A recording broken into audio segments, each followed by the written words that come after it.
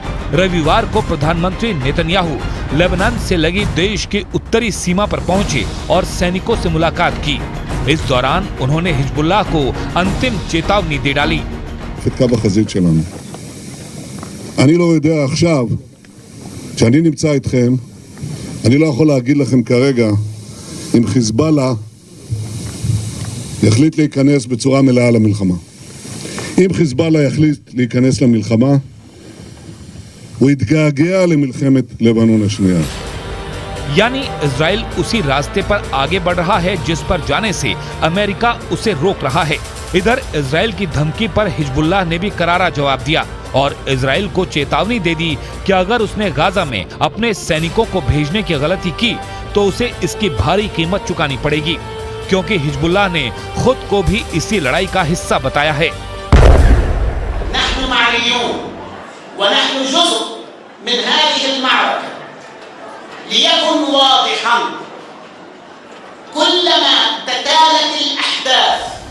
Israel को Hezbollah का इशारा साफ है कि अगर जरूरत पड़ी तो हिजबुल्लाह गाजा में हमास के साथ खड़ा होगा और इजराइल के खिलाफ 2 वॉर फ्रंट खुल जाएंगे। पहला गाजा पट्टी की सीमा पर और दूसरा लेबनान की सीमा पर। और अमेरिका को इसी बात का डर सता रहा है कि कहीं इजराइल को 2 मोर्चों पर जंग न लड़नी पड़े। अगर ऐसा हुआ तो अमेरिका को खुद जंग में उतरना पड़ेगा। इसीलिए हिजबुल्लाह ने अमेरिका को सलाह दी है कि वो इजराइल को दोहरे मोर्चे पर जंग लड़ने से बचा सके तो बचा ले।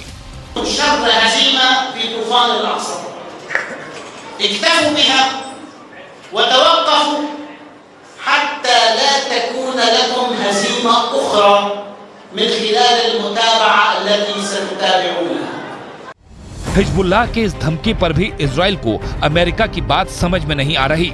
तो क्या अमेरिका इजराइल को उसके हाल पर छोड़ देगा? नहीं, किसी भी कीमत पर नहीं, क्योंकि बाइडेन ने साफ कर दिया है कि वक्त मुश्किल है, लेकिन साथियों को अकेला छोड़ना अमेरिका की फितरत नहीं। इसीलिए अमेरिका ने हिजबुल्लाह और उसके हमदर्द ईरान को इशारों में चेतावनी दे दी है कि अगर किसी ने हमास इजराइल के बीच छिड़ी जंग का फायदा उठाने की कोशिश की तो उसे अमेरिका से निपटना पड़ेगा।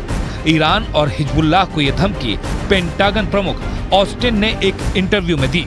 उन्होंने कहा, संयुक्त राज्य अमेरिका हमास के साथ इजराइल के संघर्ष को बढ़ाने की इच्छा रखने वालों को चेतावनी देता है कि अगर कोई समूह या देश इस संघर्ष को बढ़ाना चाहता है या इस दुर्भाग्यपूर्ण स्थिति का फायदा उठाना चाहता है तो हमारी सलाह है कि कोशिश न करे। ईरान समेत इजराइल के सभी दुश्मनों को सुपर पावर अमेरिका ने खुलेआम कह दिया है कि अमेरिका को अपनी रक्षा करने का अधिकार है और वो बिना किसी हिचकिचाहट के उचित कार्रवाई करने के लिए तैयार बैठा है। भूमध्य सागर में जंगी बेड़ों की तैनाती और पश्चिम एशिया के अपने मिलिट्री बेस पर एयर डिफेंस सिस्टम पेट्रियट और थर्ड की तैनाती कर अमेरिका ने पूरी दुनिया को ये संदेश पहुंचा दिया है कि ये जंग हमास और इजराइल तक ही सीमित रहे तो इसी में सबकी भलाई है।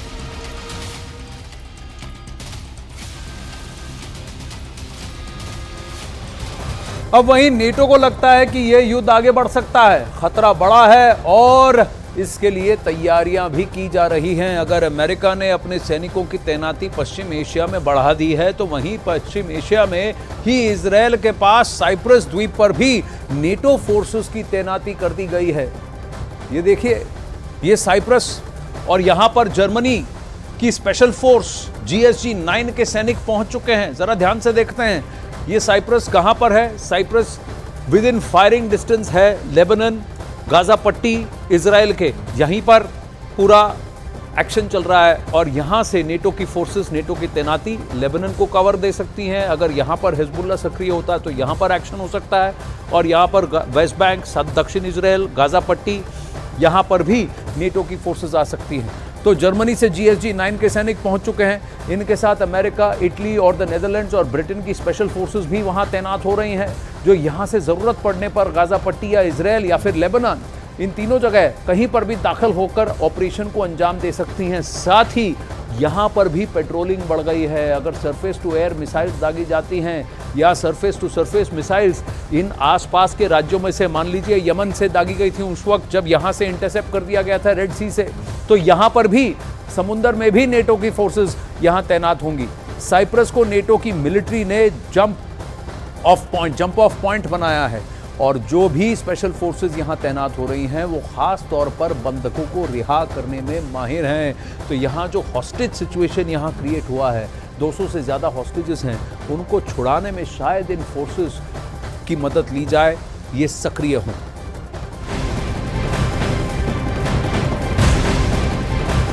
अब वहीं इजराइल और हमास युद्ध पर अब तक की सबसे बड़ी खबर इस वक्त सामने आ रही है। गाजा में इजराइल की सेना का अब तक का सबसे बड़ा एक्शन सामने निकल के आया है।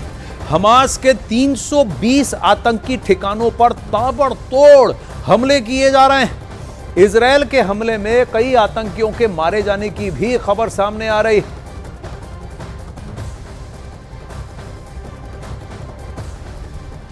अब देखिए, इन शॉट्स को जरा समझने की कोशिश करते हैं कि ये एयर स्ट्राइक का नतीजा है, जब हवा से मोर्टार शेल नीचे गिरा है और फिर पिन पॉइंटेड स्ट्राइक्स हैं। आप देखिए, आसपास में कई सारे बिल्डिंग्स हैं, वहां टारगेट नहीं हो रहा है, स्पेसिफिक बिल्डिंग्स पर हवाई हमले हो रहे हैं। देखिए, आसपास की बिल्डिंगों में धूल, और इसकी वजह से, शरापनल की वजह से, एक्सप्लोजन की वजह से आपको धूल दिखेगी, लेकिन पिन पॉइंटेड स्ट्राइक्स हैं। और यहीं पर इजराइल उन मोर्टार बम्स, स्टील स्टिंग का प्रयोग भी कर रहे हैं ताकि नीचे गिरे और एकदम पिन पॉइंटेड स्ट्राइक हो और वहां मैक्सिमम डैमेज हो। 320 ऐसे ठिकाने हैं जहां पर इजरायली एयरफोर्स ने अभी हमले शुरू कर दिए।